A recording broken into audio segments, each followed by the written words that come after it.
इस कार्यक्रम के पुण्यार्जक हैं श्री रमेश सरावगी, श्रीमती किरण सरावगी, श्रीमती जयश्री सरावगी, श्री अनिल सरावगी, श्री ऋषभ कुमार सरावगी, श्रीमती ऋषा सरावगी, श्री मयंक सरावगी, श्रीमती शैली सरावगी, श्री उमंग सरावगी, कुमारी पल्लवी सरावगी एवं श्री शुभम सरावगी, सरावगी उद्योग प्राइवेट लिमिटेड एवं Saraogi global private limited.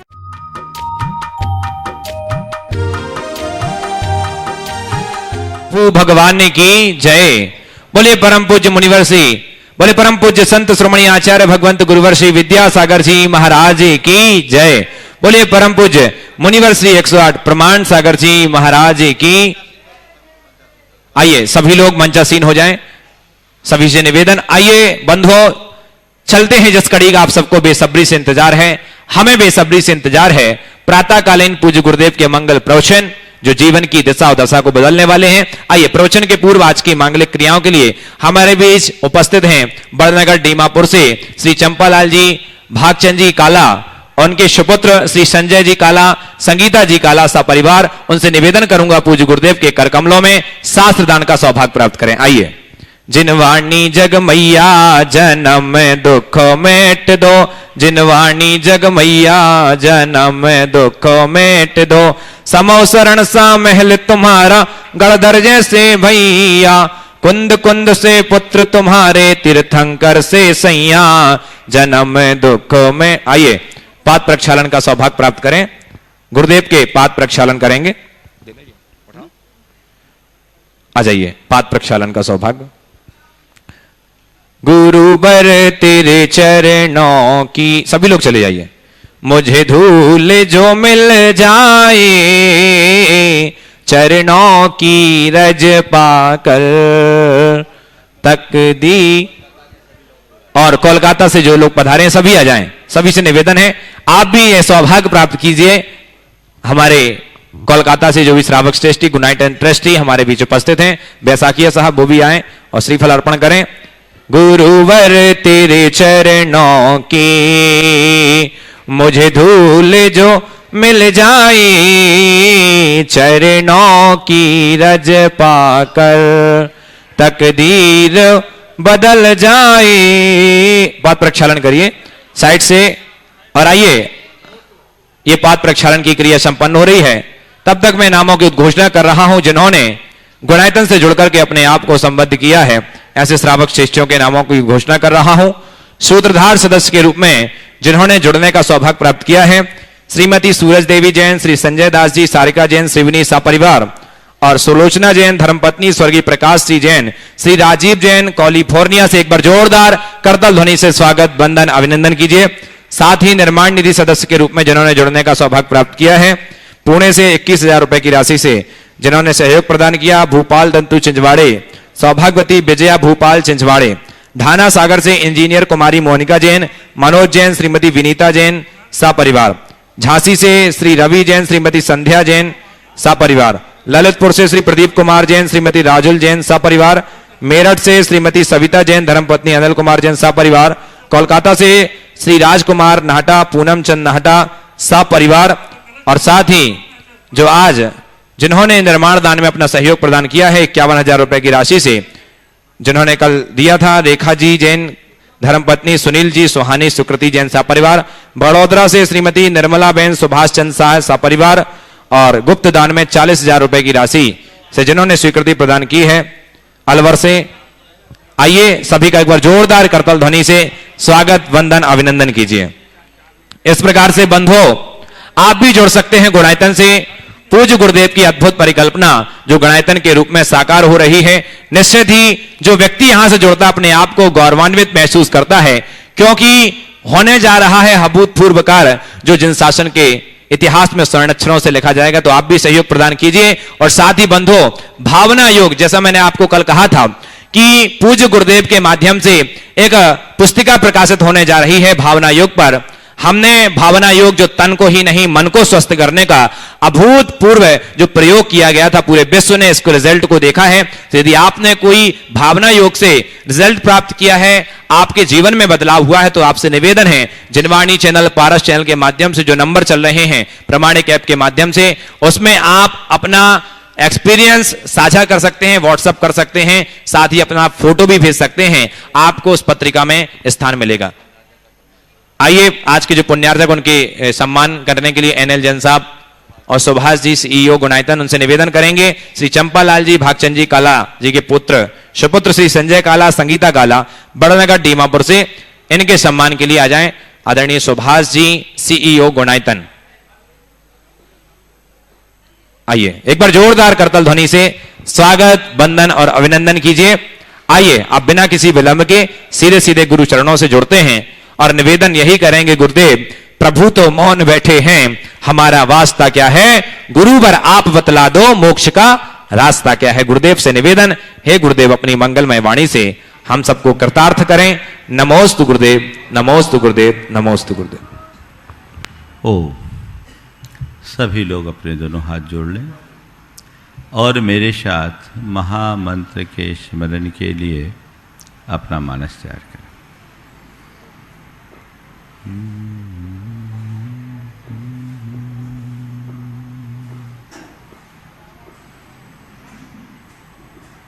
Namo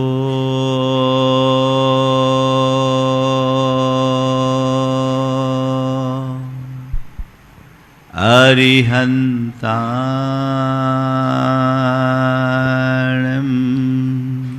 Namo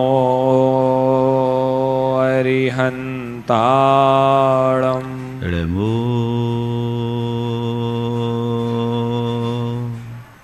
सिद्धाणम्, नमो सिद्धाणम्, नमो आयर्याणम्,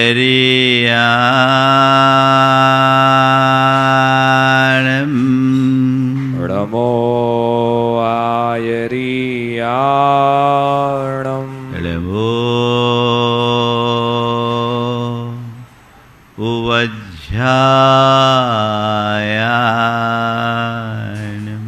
नमो वज्झायाणम्, नमो लोये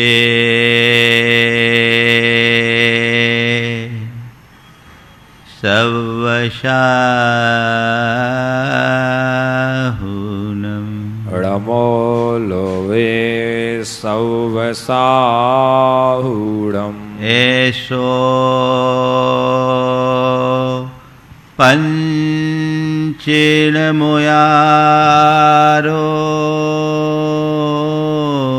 एषो पंचणमो यारो सौवपावपणाशनो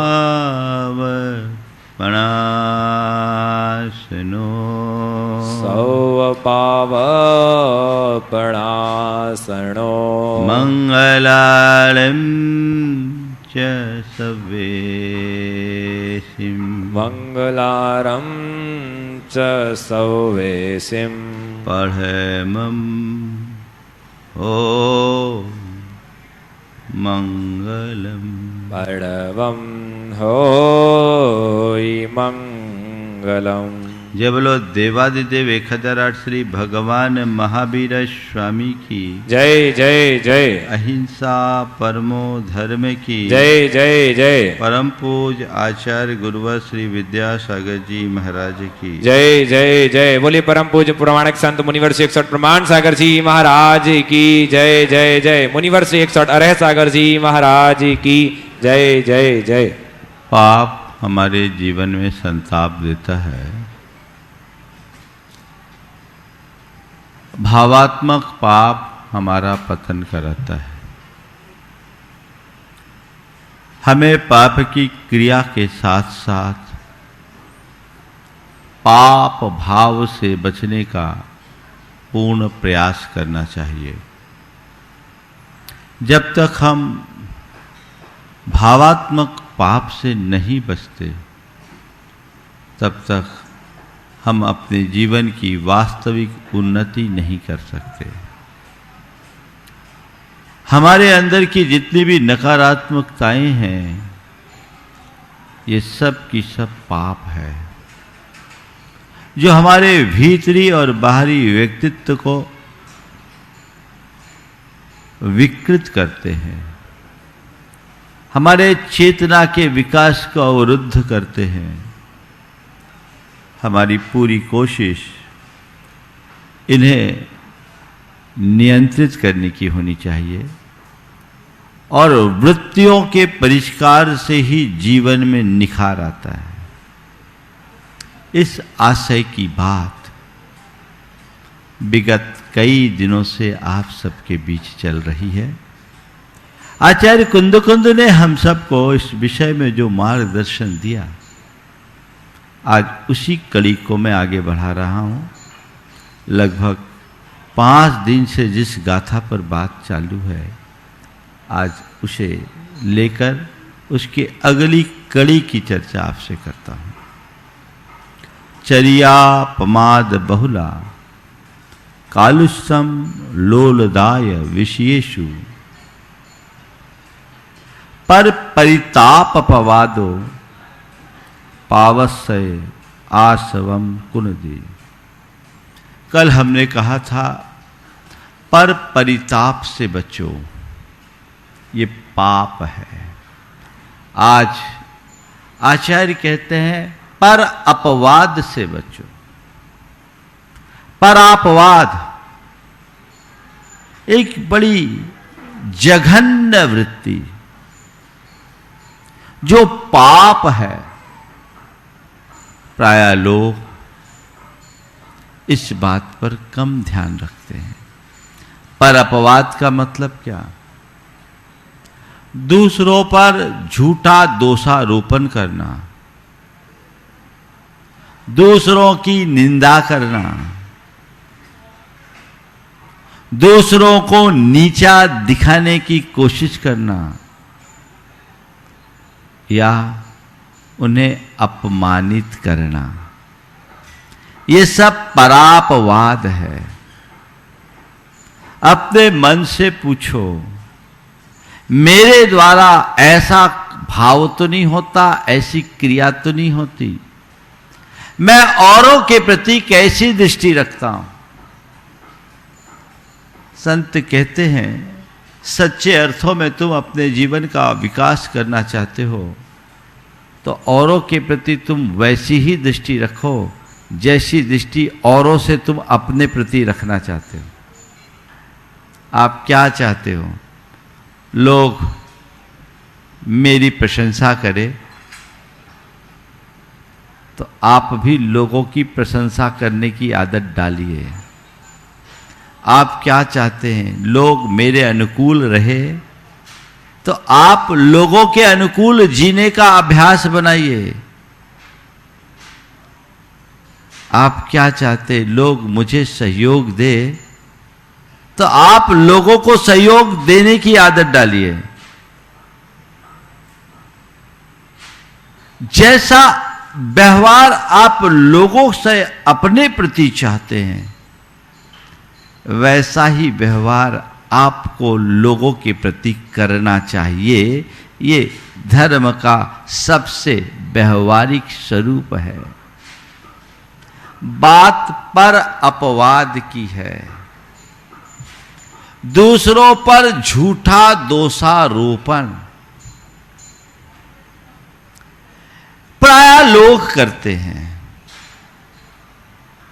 अपने मन से पूछो, मैंने अपने जीवन में आज तक किसी पर मिथ्या दोषारोपण किया या नहीं किया? अगर देखोगे ना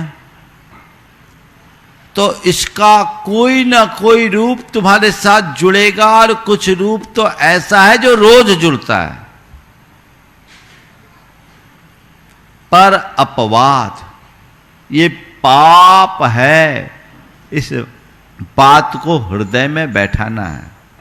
इसका पहला रूप झूठा दोषारोपण, मिथ्या दोषारोपण। आजकल ऐसा होता है, कहीं पर भी किसी के लिए भी कोई भी अपवाद की बात कर दो और आरोप लगा दो। और आजकल तो सोशल मीडिया इसकी जड़ बन गई। अपनी बात कह के निकल जाओ, सही है गलत है हमें उससे मतलब नहीं, पर इससे सामने वाले को कितनी वेदना होती है, कैसा कष्ट होता है, उसके बारे में किसी ने सोचा? ये एक प्रकार की हिंसा, इसलिए पाप है। कभी भूल करके भी परापवाद मत करो। लेकिन कुछ लोग हैं जो आदतन ऐसा करते हैं और कुछ लोग हैं जो अपने अहम के कारण ऐसा करते हैं। आदतन करने वाले बड़े निकृष्ट किस्म के लोग होते हैं। मैं तो कहता हूं उन लोगों से सुरक्षित दूरी बना करके रखना जो दूसरों के ऊपर दोषारोपण करते हैं या दूसरों की बुराई करते हैं। दोषारोपण, किसी के ऊपर कुछ भी आरोप लगा देना, वे लोग होते हैं जो आग लगा के तमाशा देखते हैं। उनका काम केवल इतना है, अगरबत्ती लगा दो, विस्फोट होगा, मजा लो। सत्यता से परे कुछ भी बात लोग कह देते हैं। और कभी कभी तो बेबुनियाद, क्या ऐसी बातें बेबुनियाद होती ही है। हमारे सामाजिक कार्यकर्ताओं पर इस तरह के एलिगेशंस बहुत लगते हैं। अपवाद लगाने वाले लोग हैं, योगदान देने वाले कम, लेकिन अपवाद लगाने वाले लोगों की भरमार है। कई लोगों का मन इससे टूटता है और उसके कारण नई पीढ़ी भी विमुख हो जाती है। एक स्थान पर मैं था, देखिए कैसे लोग अपवाद करते हैं। एक भाई आया, एक गौशाला हमारी प्रेरणा से खुली थी। 1998 में गौशाला खुली और मैं उससे अब पूरी तरह अपडेट था। बहुत व्यवस्थित गौशाला चल रही थी। एक भाई आया और मुझसे कहता, महाराज गौशाला में तो करोड़न को घोटालो है। बुंदेलखंड की बात है, गौशाला में करोड़ों का घोटाला है। मैं जान रहा था कि ये आदमी बेबुनियाद बात कर रहा है और द्वेषवश कर रहा है। मैंने उससे कहा, भैया तुम इतनी सारी बातें कर रहे हो, तुम्हारे पास इसका कोई प्रमाण है? महाराज पक्को सबूत है। ठीक, संयोग उसी समय गौशाला के अध्यक्ष, मंत्री, कोषाध्यक्ष और उपाध्यक्ष, चारों प्रमुख पदाधिकारी हमारे दर्शन के लिए आ गए। वो व्यक्ति वहीं बैठा। मैंने पूछा, भाई ये बताओ तुम्हारी गौशाला में अब तक कितना ट्रांजैक्शन हुआ है? बोला कुल 87 लाख का। ट्रांजैक्शन कितने का हुआ है? कुल 87 लाख का। बोले अच्छा, किया क्या क्या है?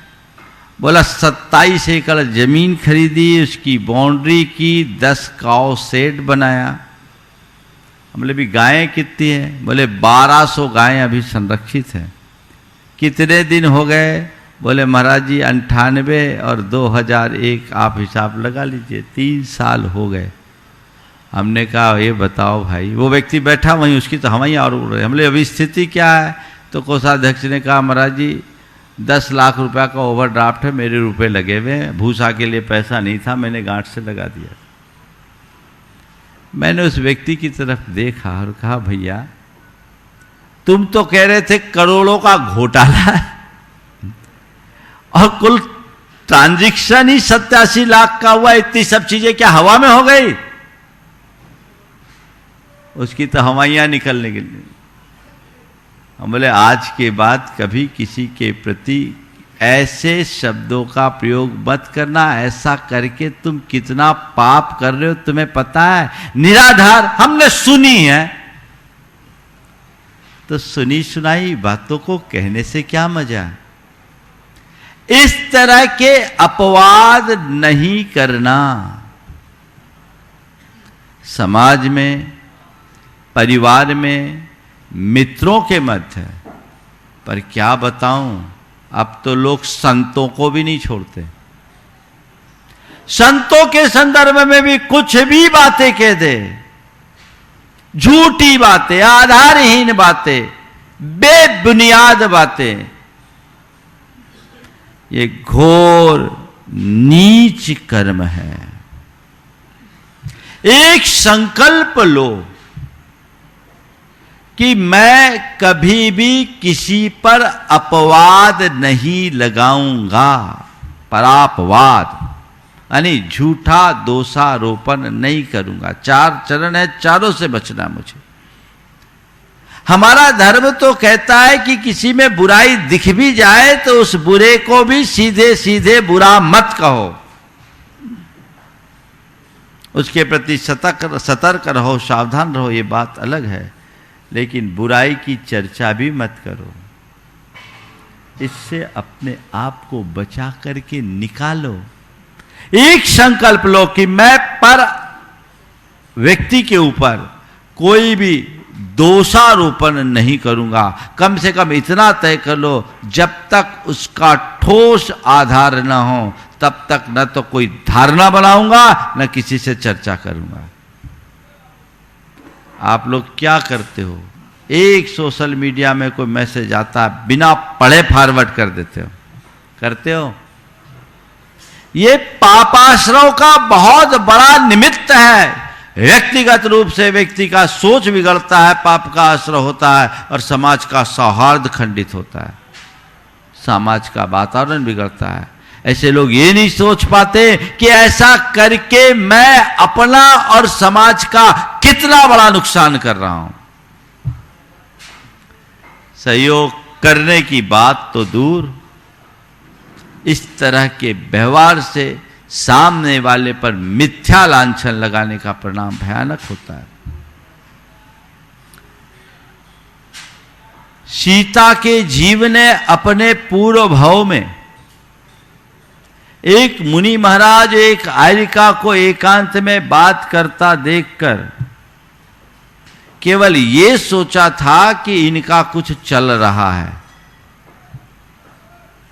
जबकि वे दोनों पवित्र थे और रिश्ते में सगे भाई बहन थे, अपने कोई वार्ता कर रहे थे। लेकिन सामने वाले ने लांछन लगाया, निर्दोष पर लांछन लगाया। उसका नतीजा ये हुआ कि सीता के निर्दोष रहने पर भी उसे लांछित होना पड़ा। उदाहरण आप सबके सामने है। सोचो, अच्छे कार्य का अंजाम अच्छा तो बुरे का परिणाम भी बुरा होता है। संकल्प लो, गांठ बांध लो कि नहीं, मिथ्या दोषारोपण नहीं करूंगा। एक बात। दूसरी बात, निंदा, दूसरों को की निंदा करना। कुछ लोगों की आदत होती है, वो दोषारोपण तो नहीं करते, आरोप तो नहीं लगाते, लेकिन व्यक्ति की कमजोरियों को उजागर करते हैं, बुराइयां फैलाते हैं, गंदगी फैलाते हैं, किसी भी रूप में बस निंदा करना। दोषोद भावन का नाम निंदा है। मिथ्या दोषारोपण तो बहुत निकृष्ट है, लेकिन कहते दोषारोपण भी मत करो, अगर सही है तो भी मत करो। दोष वादे च मौनम। आप लोग रोज पूजन करते हो कि नहीं करते हो? करते हो ना। पूजा के अंत में भगवान से क्या प्रार्थना करते हो? क्या करते हो?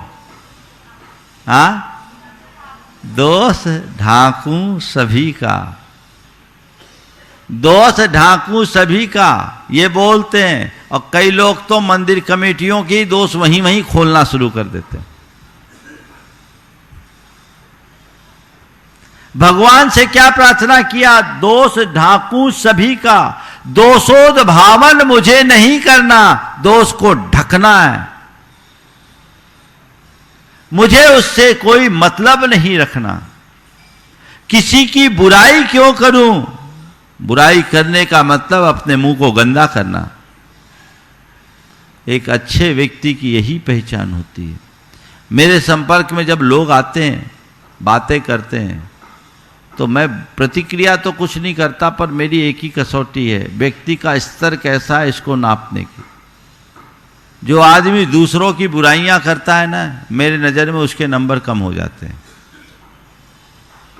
मुझे समझ में आ जाता है ये आदमी बड़ा उथला है, ये आदमी स्वार्थी है, मतलबी है, इसके अंदर नकारात्मकता है। दूसरों की बुराई न करो, बन सके तो उसकी अच्छाई को ग्रहण करो। ये निंदा का कर्म बुरा है। स्वयं किसी की निंदा मत करना और निंदक को अपने पास मत रखना। जो दूसरों की निंदा करने तुम्हारे पास आया है उसको प्रश्रय मत देना। निंदा करना, निंदा सुनना दोनों महादोष है। आप लोग देखिए, दिन भर में आप लोगों की जो गोष्ठियां होती है, उस गोष्ठी का विषय वस्तु क्या होती है? उस गोष्ठी की विषय वस्तु क्या होती है? अच्छी बातें ज्यादा या बुरी बातें ज्यादा? महाराज समीक्षा होती है, और समीक्षा निंदा परक समीक्षा, विशुद्ध पाप का अर्जन।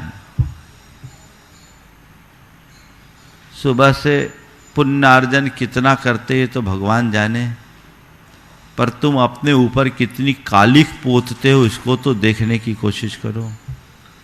कितना पाप है, बिना मतलब का ना लेना ना देना, पर के बारे में सोचना ही नहीं चाहिए। हमारे शास्त्रकारों ने कहा, उत्तमा स्वात्म चिंता स्यात् देह चिंता च मध्यमा अधमा काम चिंता स्यात् पर चिंतास्तु धमा धमा। क्या बात कही। उत्तम मनुष्य वह है जो केवल अपनी आत्मा की चिंता करे, मध्यम वो है जो शरीर की चिंता करे, अधम वो है जो काम की चिंता करे, लेकिन जो पर की चिंता करे वो अधम से भी अधम है, क्योंकि इसमें मिलना कुछ नहीं है सिवाय पाप के। क्यों ये वृत्ति, क्यों? हम धर्मी हैं तो हमें चाहिए ऐसी वृत्ति से अपने आप को बाहर निकाले। ये सोच में ही नहीं आनी चाहिए, न मुझे निंदा करनी है, न निंदा सुननी है, न निंदा फैलानी है। समझ गए? ये महान अनर्थकारी है। यहां व्यक्ति को बचना चाहिए। ये परापवाद है। निंदा करना घोर निंदनीय कर्म है। ये बात अपने मन मस्तिष्क में अंकित कर लीजिए। घोर निंदनीय कर्म है। ये किसी भी स्थिति में नहीं होनी चाहिए। तब हम अपने जीवन में कुछ अच्छा घटित कर पाएंगे। तीसरा चरण है परापवाद का। दूसरों को नीचा दिखाने की कोशिश करना। ये सब अपने अहंकार के कारण होता है। हम बड़े हैं, इससे लोगों को संतोष कम होता है। सामने वाला हमसे इंफीरियर है, ये फील होना चाहिए। संत कहते कभी किसी को नीचा मत दिखाओ, बन सके तो ऊपर उठाओ, ना नीचे गिराओ, ना नीचा दिखाओ। अपने मन से पूछो, कभी कोई ऐसा अवसर आता है, तुम्हारी क्या परिणति होती है? सामने वाले को ऊपर उठाने का प्रयास करते हो या उसे नीचा दिखाते हो? 10 लोगों के सामने नीचा दिखाओ, मजा आता है। ये रौद्र ध्यान है। महान अनर्थकारी। क्या कहूं, मनुष्य हंसते हंसते पाप करता है और उसे भोगने के लिए भाव भाव में रोना पड़ता है, भाव भाव में रोना पड़ता है। दूसरों को नीचा दिखाने वाला नीच गोत्री होता है। क्यों किसी को नीचा दिखाओ, क्यों किसी को नीचा गिराओ?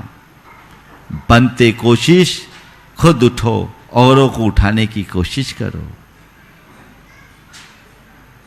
और कभी कभी मामला बिल्कुल उल्टा हो जाता है। नीचा दिखाने की कोशिश करने वाले को कभी कभी ऐसी स्थिति से गुजरना पड़ता है कि फिर कभी सिर भी नहीं उठा पाता। मैं एक ऐसे व्यक्ति को जानता हूं जो बड़ा साधारण हैसियत का आदमी था, विनम्र, मृदुभाषी और मिलनसार था। हैसियत सामान्य थी, छोटे से किराने की दुकान से अपना काम चलाता था। उसका जो पड़ोसी था वो थोड़ा पैसे वाला था, पर जितना पैसा था उससे ज्यादा उसके मन में अभिमान था। वो अपने पड़ोसी को कुछ गिनता ही नहीं था। उसे लगता था कि इनका कोई मेरे आगे स्टेटस ही नहीं है, मेरे आगे कुछ लगता ही नहीं। और चाहे जब उसे नीचा दिखाने की कोशिश करता था, कोई भी मौका बेमौका उसे नीचा दिखाने की कोशिश करता, और वो व्यक्ति बड़ी विनम्रता से अपनी गलती को स्वीकार करता, भैया माफ करो, हम क्या करें, हमारे साथ ऐसा नहीं होता। लेकिन कहते सब दिन एक समान नहीं होते। संयोग ऐसा हुआ कि उसका बेटा पढ़ लिख गया और पढ़ करके आईएएस ऑफिसर हो गया, आज भी ऑफिसर है। अब सामने वाला घबराए, जिसका बेटा ऑफिसर हो गया, आईएएस बन गया, तो उसकी हैसियत तो सब समझते हैं क्या होगी। आईएएस ऑफिसर हुआ, सामने वाले को अब पूरा उसका व्यवहार बदलने लगा। अब सामने वाला उसकी प्रशंसा करने लगा और मन ही मन डर लगने लगा कि मेरे इस दुर्व्यवहार का मुझसे बदला न ले। लेकिन उस व्यक्ति ने उसकी आंखें खोल दी कि भैया, मैं जो पहले था वही आज भी हूं। तुम अपना नजरिया बदले हो, पर मैं तुमसे केवल इतना कहना चाहता हूं, किसी भी व्यक्ति का आकलन उसके बाहरी स्टेटस से मत करो, आंतरिक गुणों से करो। ये न तो कल था न आज रहेगा, कोई इसका भरोसा नहीं। आपने जो किया वो आप जाने। लेकिन एक बात ध्यान में रखना, दिन सबका बदलता है, दिन सबका बदलता है। उसका बेटा जिसने अपने पिता के इस अपमान को देखा था, भोगा था, उसके हृदय में बड़ा आक्रोश था। वो चाहता था कि सामने वाले को सबक सिखाया जाए।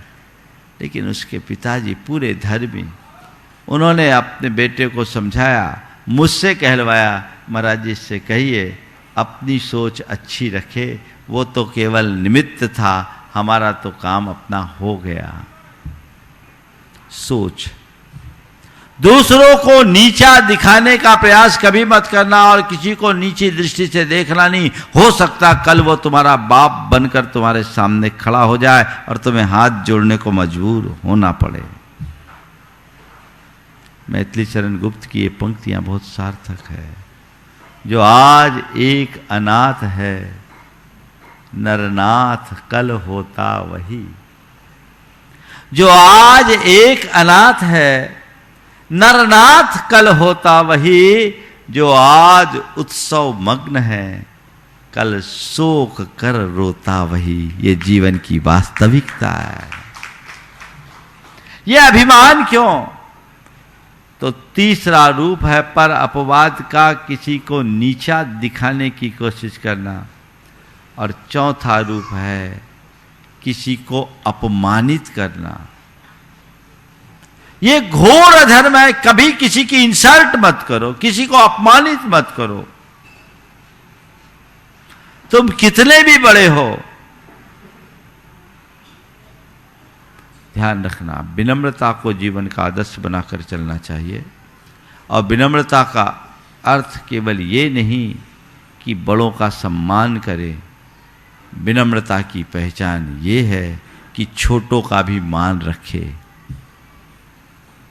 जो व्यक्ति अंदर से बड़े होते हैं वे बड़ा विनम्र व्यवहार करते हैं, छोटा आदमी का भी मान रखते, कभी किसी का अपमान नहीं, और अपमान परक शब्दों का प्रयोग नहीं करते।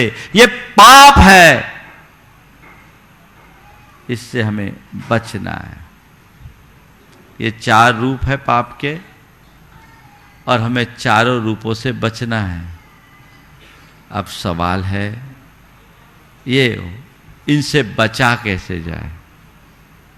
तो इनका सबसे बड़ा कारण है अहंकार। ये सब चीजें अहम वश होते हैं। अहम और द्वेष ये 2 ऐसे कारण हैं जिसके कारण व्यक्ति पर अपवाद करता है। अहम के कारण व्यक्ति दूसरों पर दोषारोपण करता है, अपनी गलती को भी स्वीकार नहीं करता, गलती खुद की रहती है, आरोप सामने वाले पर लगाता है। ये अहम को विसर्जित करे। और द्वेष बुद्धि जब होती है तो हमारे मन में सबके प्रति केवल बुराई दिखती है। जिससे प्रेम होता है उसकी बुराई में भी अच्छाई दिखती है, और जिससे द्वेष होता है उसके अच्छाई में भी बुराई दिखती है। तो अपने आप को इनसे बचाना है तो विद्वेष मिटाओ, प्रेम बढ़ाओ। पहली बात क्या करो? प्रेम पूर्ण संबंधों को विकसित करने की कोशिश करें। ये देखिए कि मेरा एक दूसरे से जो संबंध है वो प्रेम पूर्ण संबंध है या द्वेषपूर्ण संबंध। एक बात ध्यान रखना, किसी से प्रेम पूर्ण संबंध बनाने में वर्षों लग जाते हैं, और द्वेष के लिए तो एक स्टेटमेंट ही पर्याप्त है। एक सेंटेंस में प्रेम द्वेष में परिवर्तित हो जाता है। तो प्रेम को अपने जीवन की सबसे बड़ी पूंजी बनाओ और उसे अपने संबंध का आधार बनाओ। मेरे संबंध प्रेम पूर्ण हो, ये मेरा प्रयास होना चाहिए, और इसकी शुरुआत घर परिवार से होना चाहिए। कदाचित मैं औरों से प्रेम न रख पाऊं तो कोई बात नहीं, द्वेष भाव मेरे मन में ना हो किसी के प्रति भी। यदि किसी के मन में मेरे प्रति द्वेष हो, ऐसा लगता है, तुरंत हाथ जोड़ करके क्षमा मांग लो। न किसी के मन में द्वेष पलने दो और न खुद के मन में द्वेष रखो। क्षमा मांगने और क्षमा करने की वृत्ति जिसके अंदर आती है वो कभी परापवाद जैसे हीन कर्म कर ही नहीं सकता। ये भाव अपने अंदर जगाइए। प्रेम भाव को बढ़ाना हमारा लक्ष्य होना चाहिए, पर बड़ा मुश्किल है। हम प्रेम की बातें करते हैं और द्वेष को पुष्ट करने की कोशिश करते हैं। बदलाव लाइए अपने नजरिए में, सोच को बदलिए, चिंतन को बदलिए, तब आपको समझ में आएगा कि जीवन का असली मजा क्या है। तो पहली बात, विद्वेष मिटाएं, प्रेम जगाएं। दूसरी बात, गुणग्राही दृष्टि लाएं। गुणग्राही दृष्टि यानी हर किसी में अच्छाई देखिए। जब हम अच्छाई देखेंगे तो बुराई दिखेगी नहीं, और बुराई दिखेगी नहीं तो बुराई करेंगे नहीं, बुराई करेंगे नहीं, अच्छाई से अनुराग होगा तो बुराई सुनेंगे भी नहीं, तो हम बड़े पर अपवाद से बच सकते हैं। आप किसी बगीचे में जाते हो तो वहां डालियों पे अपना सौरभ लुटाते हुए फूल भी दिखते हैं, और वहीं नीचे उसके सड़े गले पत्ते भी दिखते हैं। आप क्या करते हो? आपकी दृष्टि किस पर जाती है? फूल पर कि नीचे के कचरे पर? हाँ बोलो, फूल पर ना। तो संत कहते हैं जैसे किसी बाग में जाते हो तो अपनी दृष्टि केवल फूल पर केंद्रित रखते हो, ऐसे ही जीवन की बगिया में भी केवल फूल चुनो, बाकी चीजों को नजरअंदाज करो। अच्छाई देखो, अच्छाई फैलाओ, बुराई न देखो न बुराई को फैलाओ, क्योंकि ये एक गंदा कर्म है। निंदा किसी की मत करो, ये महान अनर्थकारी है। इसका परिणाम क्या होगा कोई नहीं जाने। कभी कभी किसी को इसी जन्म में मिलता है, और नहीं मिले तो भवांतर में तो मिलेगा ही, और उसका खुद का चिंतन तो विकृत हो ही जाता है, जीवन बर्बाद होता है। यहाँ बचे, निंदा से बचना है तो क्या करना है? गुणग्राही बनना है। अच्छाई देखो, बुराई मत देखो। लेकिन लोगों को अपनी सैकड़ों बुराइयां नहीं दिखती और सामने वालों की एक अच्छाई नहीं दिखती। एक बार चलनी ने सुई से कहा, चलनी है ना, चलनी ने सुई से कहा, अरे बहन देख तो तेरे मुंह में छेद है। क्या कह रही है चलनी? बहन देख तो तेरे मुंह में छेद है। चलनी ने विनम्रता से कहा, ठीक कहती बहन। सुई ने विनम्रता से कहा, ठीक कहती हो बहन, मेरा तो एक छेद है, खुद में तो झांक, तेरा तो पूरा शरीर छेद का है। दोष पराए बोल कर चलत हसंत हसंत, दोष पराए बोल कर चलत हसंत हसंत, और खुद के याद न आवही जाके आदि न अंत। अपने गिरेबान में झांक कर देखो, दूसरों का अगर देख सको तो अच्छा देखो। गुणग्राही दृष्टि पर अपवाद से अपने आप को बचाएगी, और फिर किसी को नीचा न दिखा करके खुद को आगे बढ़ाने में शक्ति लगाओ, यानी अपनी लाइन लंबी करें। क्या करें? अपनी लाइन लंबी। ईर्ष्या, विद्वेष, अहम, संकीर्ण मानसिकता, ये सब चीजें पर अपवाद के लिए प्रेरित करती है। उसे मिटाना है। प्रेम भाव रखो, विनम्रता रखो, गुणग्राही बनो और अपनी लाइन लंबी करो। आज लोग अपनी ताकत खुद की लाइन लंबी करने में कम, दूसरों की लाइन को काटने में ज्यादा लगाते हैं। अरे जितनी शक्ति दूसरे की लाइन छोटी करने में लगा रहे हो, उतनी शक्ति अगर अपनी लाइन को लंबी करने में लगा लो तो बड़ा मजा ही कुछ और होगा। दो भाई, एक भाई ने छोटे भाई से चीटिंग कर ली, देखो क्या होता है, और सकारात्मक सोच का अंजाम क्या होता है। छोटे भाई से चीटिंग की और बड़ा नुकसान हो गया, एक प्रकार का विश्वासघात भी था। छोटे भाई के बेटे ने कहा कि बड़े पापा पर केस कर दिया जाए, हम लोगों के साथ बड़ा अन्याय हुआ है, ये ठीक नहीं। और केस करने पर सामने वाला संगीन आरोपों में घिरता भी, एविडेंस पूरे थे, लेकिन जो बात कही वो बहुत ध्यान रखने योग्य है। बोला मेरे भाई हैं, नुकसान दिया, ठीक है, पर मैं सोचता हूँ जितनी ताकत बड़े भैया से केस लड़ने में लगाएंगे, उनको सजा देने में लगाएंगे, उससे उतनी एनर्जी यदि हम अपने बिजनेस को आगे बढ़ाने में लगाएं तो हम अपने आप आगे निकल जाएंगे। हमें अपनी शक्ति रचनात्मक दिशा में लगाएं। वह लड़ करके हम क्या पाएंगे? वो अपनी करनी का फल खुद भोग लेंगे, हमें क्या करना है? ने अपने बेटे को समझाया, मेरे पास लेकर आए, बोले महाराज आप आशीर्वाद दो, संकल्पित कराओ कि आज के बाद ये मुझे घर में इस बात के लिए दबाव न डाले। ये भी दबाव डाल रहा है, इसकी मम्मी भी दबाव डाल रही, होता है घर में। अब बेटा और माँ मिलकर एक हो जाती तो बाप बेचारा क्या करे, वो बेचारा ही होगा। पर मैंने समझाया, बात मान गए।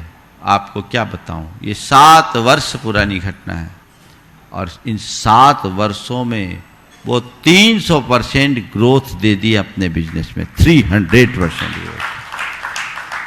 अपने भाई से काफी आगे निकल गए। क्यों किसी को नीचा दिखाना, अरे खुद को ऊंचा उठाने की ताकत लगाओ ना। हमेशा एक बात गांठ में बांध कर रखना, नकारात्मकता नकारात्मकता ही बढ़ाती है। इसलिए हमेशा अपनी लाइन लंबी करना है। तो प्रेम पूर्ण संबंध बढ़ाएं, गुणग्राही दृष्टि रखें, अपनी लाइन लंबी करें और नित्य भावना योग करें। ये एक बड़ा प्रयोग है। आप भावना योग करके ये भावना भाएं, मुझे सकारात्मक रहना है, निज के प्रति और पर के प्रति। मुझे गुण देखना है, मुझे गुणग्राही बनना है। ये बात अंतर मन में भर दोगे तो कुछ दिन में आप पाओगे कि आप अपने जीवन की एक बड़ी बुराई से बच गए। अंततः ये तो अनर्थकारी ही है, इनमें हासिल कुछ नहीं होने वाला। तो ऐसे अनर्थ से अपने आप को बचाकर निकाल लीजिए, मन में वज्र संकल्प जगा लीजिए कि मैं अपने जीवन में पर अपवाद कभी नहीं करूंगा। तो जीवन का कायाकल्प होगा। मैं आपसे कहना चाहता हूं, असल धर्म यही है। तुम्हारा पूजा पाठ, तुम्हारा व्रत उपवास, तुम्हारा दान और तुम्हारा त्याग तब तक अर्थहीन है जब तक तुम्हारे भीतर रूपांतरण न हो। अपने आप को भीतर से बदलो। महाराज हम पर अपवाद न करें, हमारा कोई अपवाद करे तो क्या करे, उसके प्रति तटस्थ रहो, सहज भाव रखो, तब हम अपने जीवन का पथ प्रशस्त कर सकेंगे। तो ये क्रम अभी आगे चलता रहेगा। अभी आज आपको एक सूचना दी गई। भावना योग पिछले 4 वर्षों से बहुत लोग कर रहे हैं और बहुत लोगों के जीवन में बहुत अच्छे अनुभव भी आए। एक योजना बनी, मेरे सामने एक सुझाव आया, मुझे भी वो अच्छा लगा।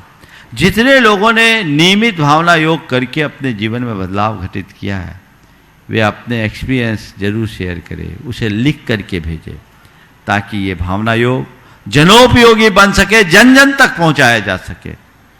उसे एक पुस्तक के रूप में प्रकाशित करने की योजना आई है। इसलिए जो लोग भी भावना योग कर रहे हैं, वे चाहते हैं कि हम भावना योग करके अन्य लोगों को भी प्रेरित करें और उनके अंदर थोड़ी भी कृतज्ञता की भावना है तो उसे जरूर भेजें।